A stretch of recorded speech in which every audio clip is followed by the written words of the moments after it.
Audio grabando, ok. Hola, vale, una vez más. Nos encontramos de vuelta en otro episodio de Music Talk. Mi nombre es Arturo Malavé y vamos a empezar. Music Talk. Music Talk. Hola, vale, ¿cómo estamos el día de hoy? El día de hoy vamos a hablar un poco de cómo funcionan las regalías y los derechos de autor en la música. ¿Qué sucede? El episodio anterior estuve hablando de cómo Rosalía nos abrió la perspectiva o nos abrió la mente en utilizar las distintas posibilidades o jugar con los distintos derechos o cláusulas que pueden existir en los contratos de grabación, en los contratos discográficos, en los contratos de grabación. Pero me di cuenta que quizás era como que en verdad lo que quería resaltar en el episodio anterior era como hablar de ser perspicaz con las posibilidades que tú posees. Pero me di cuenta de que en verdad hablar de los contratos disqueros es un poco complicado porque depende, realmente es muy difícil hablar o generalizar con respecto a los sellos disqueros porque depende mucho dentro de un mismo sello disquero pueden existir distintas modalidades y posibilidades de contratos. En verdad, me puse a investigar más y en verdad hay un montón de posibilidades de manejar contratos, pero la idea es que en este caso lo enfoquemos desde el punto de vista de los derechos que generan tu música o los derechos que tenemos creando música y que a fin de cuentas el contrato el contrato no solamente te beneficia a ti, sino que beneficia a tu música y por lo tanto de que indudablemente al hablar perdón, es que indudablemente al hablar sobre los derechos que se generan, tenemos que hablar de lo que se genera, las regalías que se generan. Pero, ¿qué son las regalías? Las regalías musicales, conocidas en inglés como royalties, son las que permiten a todo compositor recibir un ingreso por los diversos usos que se le hagan a tu música. Es decir, en un sentido estricto, la palabra regalía es una cantidad preestablecida, tomen en consideración, preestablecida de dinero que corresponde al propietario de un derecho intelectual por el permiso de utilizar esas creaciones. En el ámbito musical, un compositor, mientras no haya cedido sus derechos, tiene la potestad de exigir regalías musicales. Nuevamente, tengan en consideración que mencioné preestablecido. Hay un monto preestablecido un monto preestablecido de regalías. Y mientras esta persona no haya cedido sus derechos, tiene la potestad de exigir regalías. Es decir, hay un monto establecido y tú puedes ceder estos derechos. Hago una aclaratoria muy importante. Estos derechos varían de país a país. La mayoría de los sellos disqueros o las firmas grandes de sellos disqueros se hacen en Estados Unidos. Estos tips, esto que te estoy mostrando va a estar enfocada en las leyes americanas porque suelen ser donde vienen la mayoría de las propuestas de conseguir ofertas de contrato. Y como suele ser el mercado más grande, los demás países suelen utilizar el mercado americano como ejemplo. Pero muchas cosas cambian según las leyes de cada país. Es decir, revisé más o menos por las legislaciones y hay una diferencia en cómo se perciben los derechos o la propiedad intelectual en España a cómo se perciben en Estados Unidos y probablemente cómo se perciben en la Unión Europea, cómo se pueden percibir en otros países. Tengan en consideración que nuevamente estos derechos cambian de país a país y la recomendación mía siempre va a ser que en el momento, como que lo que yo les digo es para que ustedes vayan abriendo un poco más como el interés de averiguar más sobre los derechos que tiene su música y cómo pueden generar mayores ingresos. Pero en el momento de que tengan que hacer una firma de un contrato o de algo así, tienen que hacerlo con un abogado de confianza que te acompañe en el momento de comenzar a discutir el contrato disquero. Ojo, no te estoy recomendando ni que lo hagas tú mismo, ni que tomes estas recomendaciones que yo te doy aquí como unas recomendaciones legales. Siempre busca un abogado. Tomando en consideración ese warning que te he dicho, hablemos un poco más de los derechos de autor. En la definición de los derechos de autor son un conjunto de normas jurídicas y principios que afirman los derechos morales y patrimoniales. Es decir, algo que tú consideras una idea tiene tanto derechos morales implican como de personas, y derechos patrimoniales, es decir, eso como un producto.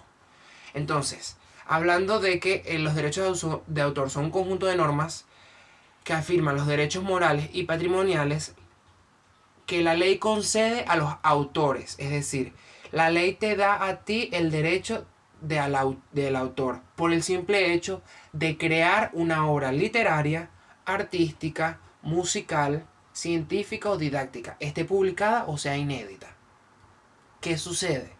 En España, al menos, se separan, mejor dicho, vienen incluidos los derechos morales, es decir, los derechos que tú tienes como creador de la idea, y los derechos patrimoniales van juntos. Mientras que en Estados Unidos se separa y dicen, a nosotros no nos interesa si tú eres el creador de esa idea.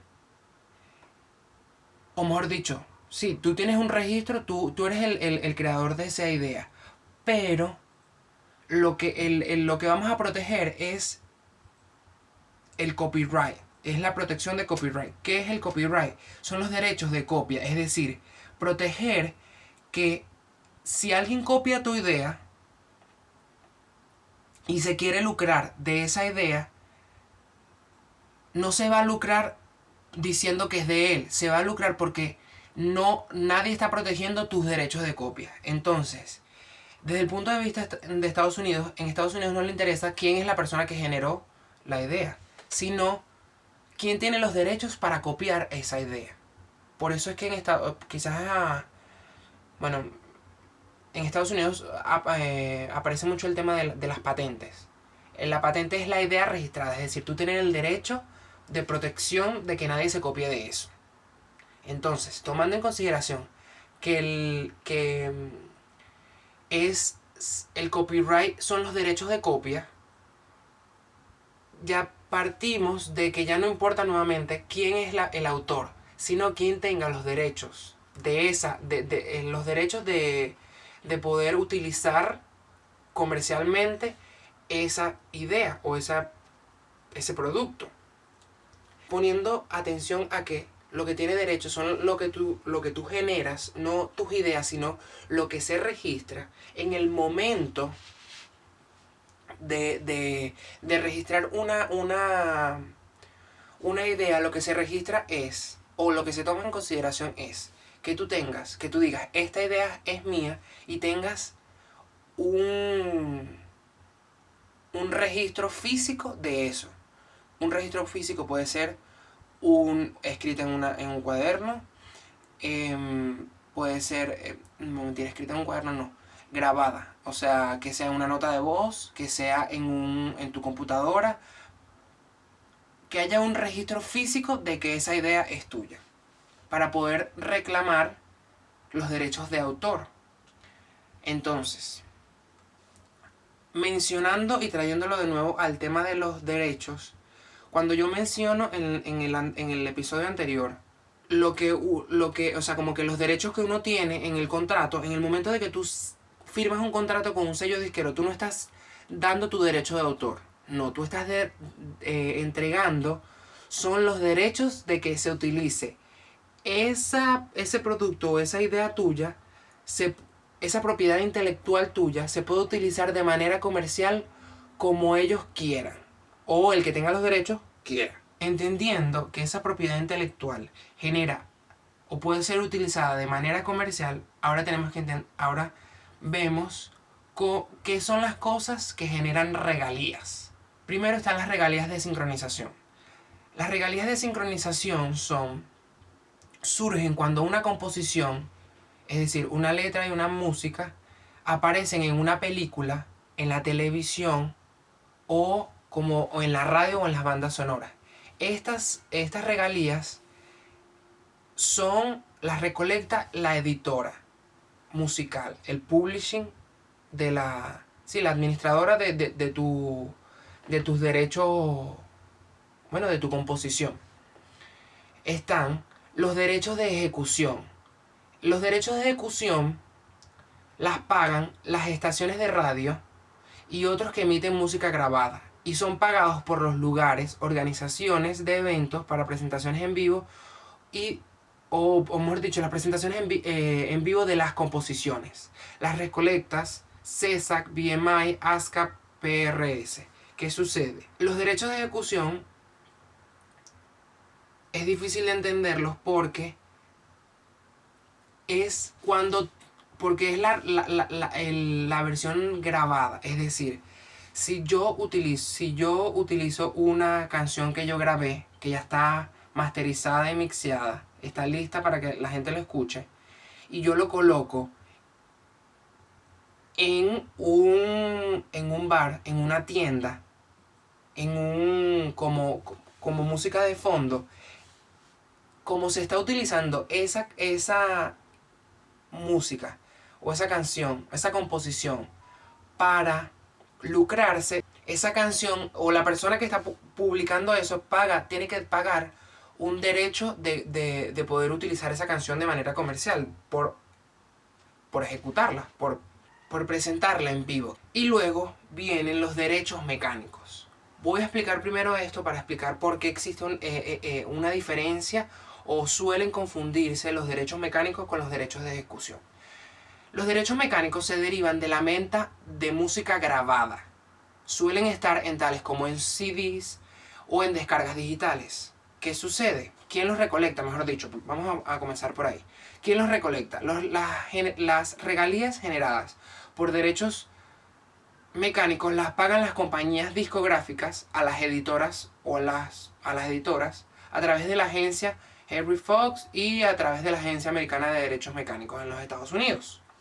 ¿Qué sucede? Tomemos en consideración nuevamente qué son las editoras musicales. Las editoras musicales son las empresas que se ocupan de que los compositores y autores de canciones reciban sus honorarios cuando sus obras son usadas comercialmente.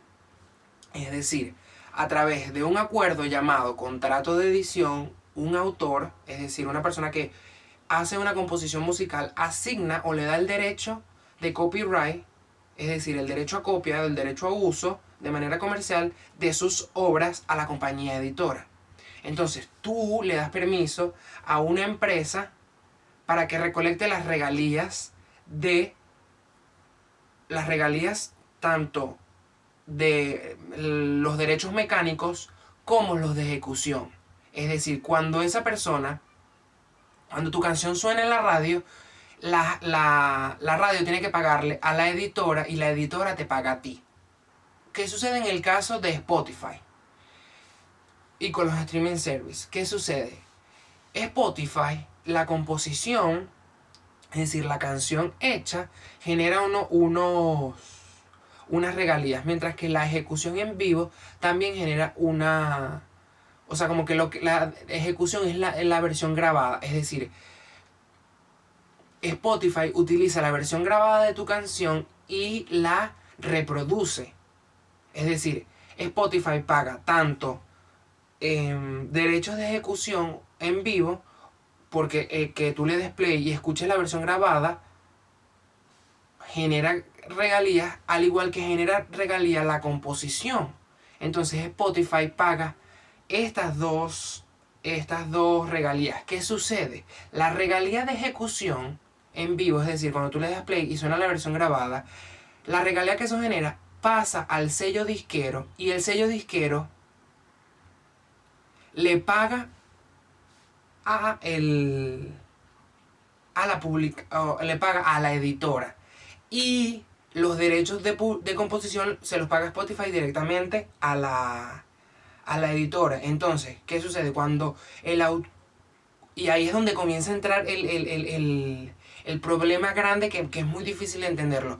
Hay muchos sellos disqueros que son sellos disqueros y editora al mismo tiempo. Entonces, Spotify le paga a esta persona, el sello disquero, paga la regalía de ejecución en vivo, pero también paga la ejecución, la regalía de derechos mecánicos. Entonces, estas dos son,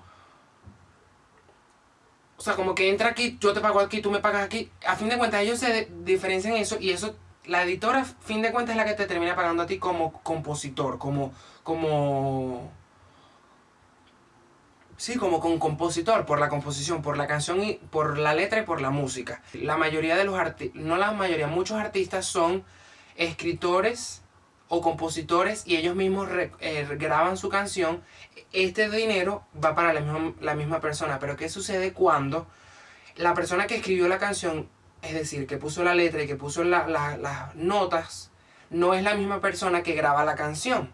Es decir, eso sucede mucho en la industria musical, al menos en pop, en la música pop, que son artistas que le escriben canciones. Por decirte un ejemplo, Julia Michaels le escribía canciones a Selena Gómez o a Justin Bieber.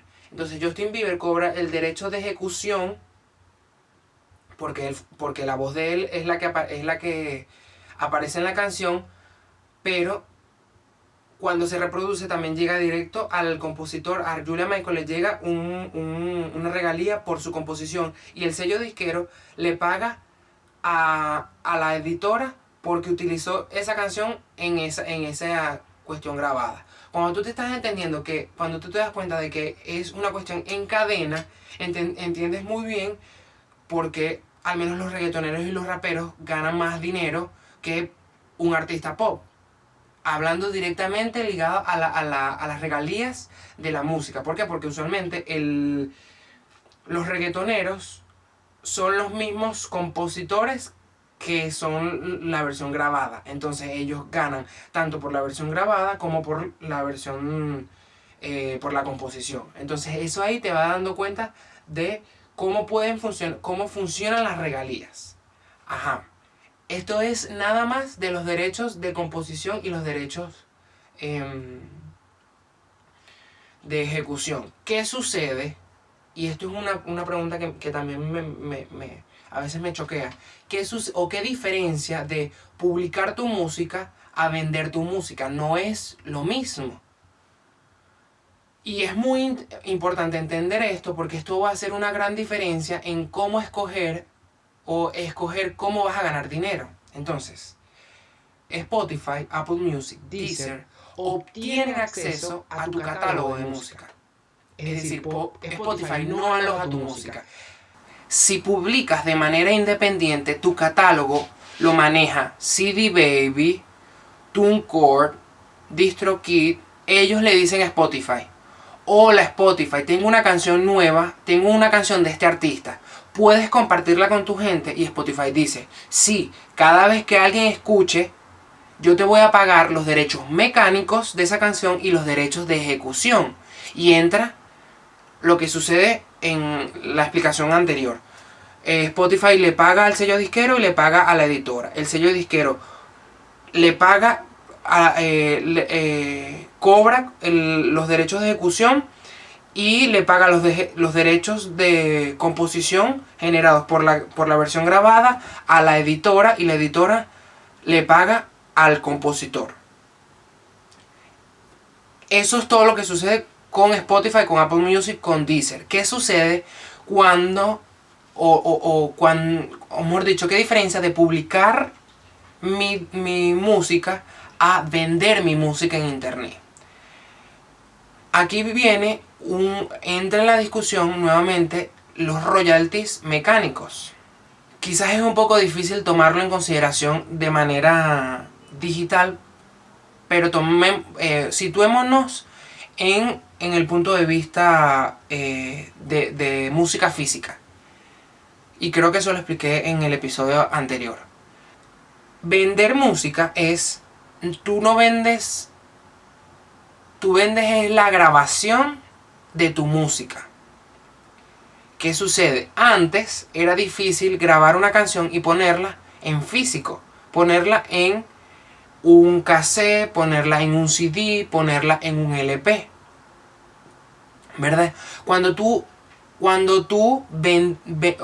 O cuando antes se vendía la música, se vendía tanto el objeto físico como la canción grabada.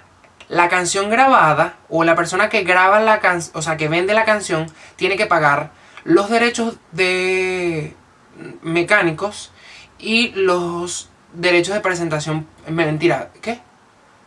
Tiene que pagar los derechos mecánicos al momento de utilizar esa composición en este producto. ¿Qué sucede? Cuando son ventas digitales, el archivo que tiene tu música, tú la puedes descargar. Y hay tiendas online. Por ejemplo, iTunes, tú compras la canción y esa canción se baja directamente a tu iPod. Tú no vas a necesitar internet, tú no vas a necesitar como que otro acceso, porque todos esos archivos los tienes ahí. Así como antes, exacto, como comprar un CD. Tú un CD necesitabas era el reproductor, tú no necesitabas conectar, pedirle permiso al cantante, no, tú podías poner esa canción cuantas veces te diera la gana, porque estaba la versión grabada. Entonces, en la actualidad existen muchas tiendas donde venden o que ofrecen la descarga digital. Antes era viable, o fue viable en el momento que existían los MP3 y que existían, bueno, todavía existen, pero donde se utilizaba mayormente los MP3 o el iPod. Tú en iTunes comprabas la canción y la podías tener en tu iPod. ¿Qué sucede ahorita con los streaming service? Que ya tú tienes acceso, ya tú no necesitas comprar o descargar la grabación o el archivo para escuchar la canción. Tú sencillamente vas a Spotify y Spotify se encarga como de pedirle prestado al sello disquero o a las editoras tu música. Entonces, Spotify era como Blockbuster. Antes, ¿se acuerdan? Bueno, quizás habrá gente más joven que no vivió esto, pero cuando yo estaba un poco más joven, tú ibas a lugares a alquilar los CDs o el físico de las películas. Tú la veías en tu casa y después la devolvías. Y tú le pagabas a esa tienda un precio por alquilarla, por verla y después, por usarla y después devolverla, ¿verdad? Pero tú también podías ir y comprar esa película y tú podías verlas cuantas veces te diera la gana y podías conexionarlas y podías hacer lo que te diera la gana. Eso es Spotify, pero en versión digital. ¿Qué es? Uno va a Spotify y le dice: Spotify, ¿será que tú me prestas esta canción? Y la puedo escuchar cuantas veces quiera. Y Spotify dice: dale, yo te doy acceso a que tú puedas revisar este catálogo cuantas veces tú quieras. Y yo le pago a esa persona por alquilar o usar, por el uso de esa idea. ¿Qué sucede? En las tiendas digitales o en la actualidad es muy difícil o muy poca gente hace descargas digitales. ¿Qué sucede? Ahora tú puedes, o en la actualidad lo que se está utilizando es regresar a la versión física de las canciones. Es decir, si tú eres muy fan de una persona o de un cantante, de un artista, esa persona va a querer no solamente tener o solamente tener acceso a la canción, sino también tener algo físico que lo conecte con el artista o con la canción. Entonces ahí entra donde retornan de nuevo ahorita, aparecen donde la gente quiere comprar los LPs de los discos, o un cassette, o un CD, más que por la música, por lo que representa físico. Entonces hoy en día vender la música se trata más no de que las personas escuchen tu música, sino de que las personas asocien tu música con algo físico. Entonces, tomando en consideración que una cosa es publicar música y otra cosa es vender mi música, te permite nuevamente tener una noción de qué opciones y qué posibilidades hay con respecto a lo que se genera o las regalías que se generan de lo que tú compones, de lo que tú haces. Y nuevamente, yo hago, o sea, como que mi interés es ayudarlos a ustedes a que entiendan un poco más cómo funciona o cómo tú puedes generar mejores ingresos o mayores regalías o mayores ganancias con tu carrera para que tú hagas tu carrera más exitosa. Siempre, o sea, como que siempre mi interés es que puedan entender un poco más de cómo funciona la industria musical y el negocio musical para que puedan tener una carrera mejor o una carrera exitosa. Y nada, como que si suena como muy complicado, quizás puedes volver a escuchar puedes volver a escuchar el podcast o puedes escribirme directamente en mi Instagram o puedes enviarme un correo a arturo@arturomalaveu.com y te puedo responder el correo. Puedes escribirme un DM nuevamente en mi Instagram, arturomalaveu, básicamente por DM, por correo, o si nada, como que puedes seguir, si tienes alguna duda, no dudes en hacer eso. Si quieres seguir escuchando un poco más o que te siga ayudando con respecto a la industria musical, no dudes en suscribirte al podcast. Puedes hacerlo si lo estás escuchando en alguna aplicación de audio, puedes suscribirte directamente en la aplicación. Si no, puedes ir a arturomalaveu.com/podcast y te puedes suscribir directamente ahí. Si estás en YouTube, puedes darle a la campanita, puedes suscribirte y darle a la campanita para notificarte cuando publiquemos otro video. Y próximamente vamos a comenzar a publicar como que más información en formas más cortas en YouTube, para que también, o sea, como conseguir otras formas de ayudarlos a ustedes a que hagan su carrera más exitosa, a fin de cuentas. Nada, como que lo que siempre termino diciendo, no me queda más nada que decir sino despedirme, agradecerles por haberme escuchado hasta acá, y si te gustó, nada, muchas gracias y suscríbete, dale like, todo lo que tú tienes que saber, lo que hace todo el mundo para... Hagan lo que tengan que hacer para manifestarse, para decirme si esto lo que les estoy diciendo fue útil o no fue útil, chicos. Nada, vale, no me queda más nada que decir sino agradecerles por escucharme hasta acá nuevamente. Mi nombre es Arturo Malavet, esto es Music Talk. Nos vemos en el próximo episodio. Bye. Music Talk. Music Talk.